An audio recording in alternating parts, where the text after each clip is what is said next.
4 months selling templates and what I learned. What did I learn?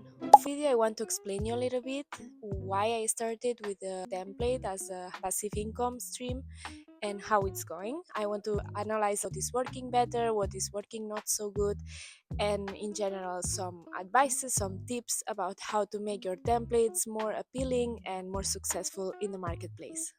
I will also explain you how to apply to become a template creator in Webflow and the advantages and the inconvenience to be a template creator. Last year I discovered Webflow templates. It's true that I already knew what they were and that they existed and that you could purchase a template in the marketplace and use it to build your website, but I never considered them as a way to make money. I thought it was extremely difficult to actually become a template creator, and it was really something that not everyone could do.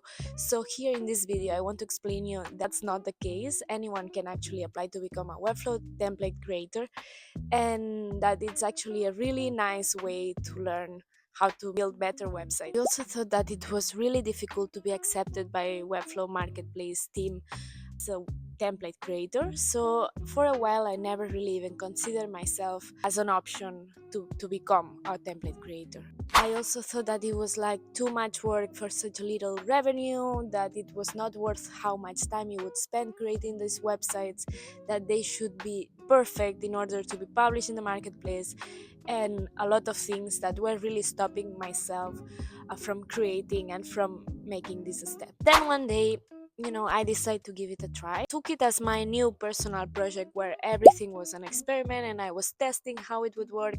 So I had like less pressure to actually be there. So the first thing that I did, and you should do as well if you want to start, is to check the requirements that you need in order to become a template creator. And I'm gonna show you that it's not as difficult as you think it is. Also, I wanted to judge myself if it was worth it or not to spend this time, and if it was really something that could provide a new stream of income. I enter in the template page in Webflow that I'm gonna leave you here, and basically, to become one, you just need to fill a form, provide your portfolio, provide some examples of your work, your name, your email, and it's a really easy process. So you basically just need to fill a form. That's not the difficult part at all. You just need to apply, and most likely, if you are already a Webflow user and you have been using Webflow for a while and creating websites, they will already accept you as a template creator. Becoming a template creator is not hard, but submitting a Webflow template, it is a little harder, and I'm gonna break down what you need to do. To begin with, you have a submission guidelines. These are guidelines that explain how the template needs to be built in order to be published. So there are so many points I'm gonna list here. I'm gonna show you exactly what it needs to be done. And of course, you can check specific guidelines if it's an e-commerce, if it has a CMS and things like that. But in general, it's like your Bible. It's a list and a guide for you to build proper websites and for them to accept your template in the marketplace. It can feel a little bit overwhelming at the beginning, but then the truth is, like, when you start creating more and more templates, all these guidelines at the beginning feel super overwhelming. They will end up feeling as a normal part of your process, of your work process, and how you build a website. So let's say, for example, that you need to put alt text to all your images.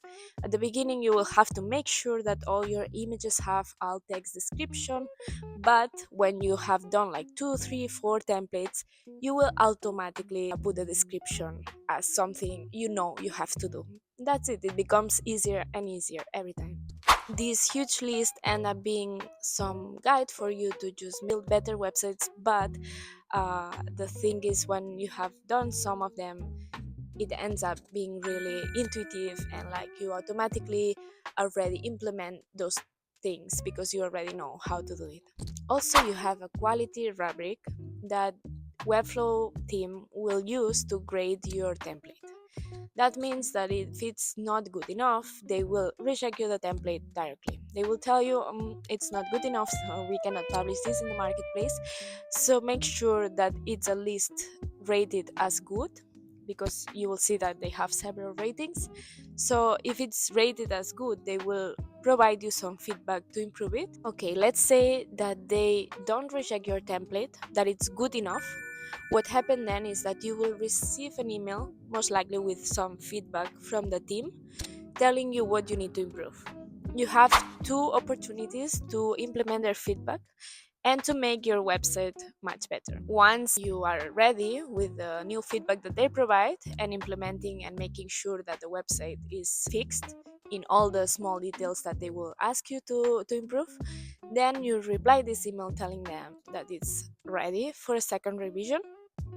What happened next is, if it's good enough, if you really fix all the feedback that they provide you, they will tell you we're ready to publish in the marketplace.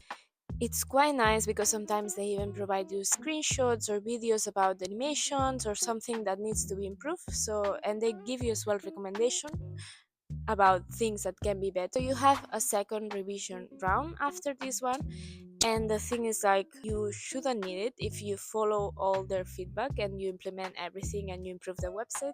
But if you miss something, they will do a second revision round. So yeah, that's really useful, not only to publish the template in the marketplace, but also to improve and to know how to build even better websites.